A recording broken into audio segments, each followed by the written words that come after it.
discernindo relacionamentos. Uma das maiores ferramentas na nossa caminhada cristã é saber discernir os relacionamentos.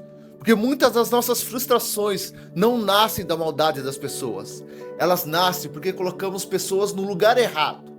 Esperamos profundidade de quem só queria proximidade. Esperamos lealdade de quem só queria conveniência. Esperamos permanência de quem nunca teve compromisso. E Jesus nos ensinou isso de uma forma extraordinária. Jesus amava a todos, mas ele não dava o mesmo acesso para todos. Primeiro, existia a multidão. A multidão seguia Jesus enquanto ele correspondia à expectativa dela. Enquanto ele multiplicava os pães, enquanto ele curava os enfermos, enquanto parecia ser o Messias que resolveria os problemas que eles tinham. Mas quando perceberam que Jesus não seria aquilo que eles imaginavam, a mesma multidão que gritava Hosana começou a gritar crucifica-o. É porque a multidão ela é movida pela expectativa. E pessoas movidas apenas por expectativa mudam rapidamente quando suas expectativas são atendidas. Depois existiam os 70. Eles não eram multidão, eles caminhavam perto, serviam, tinham um propósito. Foram enviados por Jesus. Mas propósito não é intimidade. Existem pessoas que caminham ao nosso lado porque compartilhamos de uma mesma missão. Compartilhamos uma fase, compartilhamos um projeto, mas isso não significa que elas conhecem o nosso coração.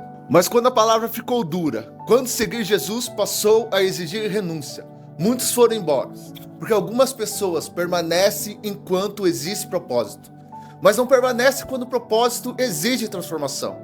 Depois vieram os 12, os amigos. A Bíblia diz que Jesus os chamou para estarem com ele.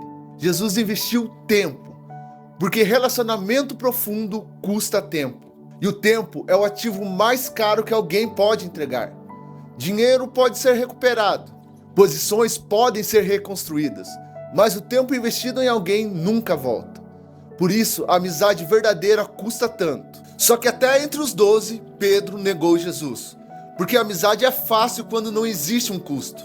Difícil é permanecer quando permanecer compromete a sua reputação. Depois, existiam os 3, Pedro, Tiago e João. Os únicos que viram a transfiguração. Os únicos que entraram em ambiente que os outros 9 nunca acessaram. Os únicos que viram Jesus glorificado no monte. Mas também foram os únicos que viram Jesus angustiado no Getsemane. Perceba isso, eles viram a glória, mas também viram a dor. Porque a intimidade não participa apenas das vitórias, participa das lágrimas. Nem todo mundo merece ter acesso ao seu sofrimento. Nem todo mundo merece acesso às suas feridas. E até Jesus selecionou quem poderia vê-lo naquele momento. E por último, havia João, o discípulo amado. Aquele que a Bíblia diz que reclinava ao peito de Jesus. Aquele que conhecia o seu coração. Aquele que permaneceu quando todos foram embora. Enquanto a multidão mudou, enquanto os seguidores o abandonaram, enquanto amigos o negavam, João estava aos pés da cruz. Porque relacionamento extraordinário não é quem permanece perto da mesa, é quem permanece perto da cruz. E talvez a pergunta mais importante nunca foi: quem é João na sua vida? Talvez a pergunta seja: quem você tem sido para Jesus?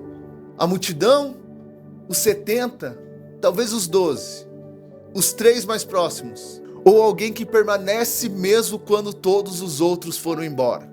Porque no final, o relacionamento mais profundo que podemos construir não é com pessoas, é com Cristo.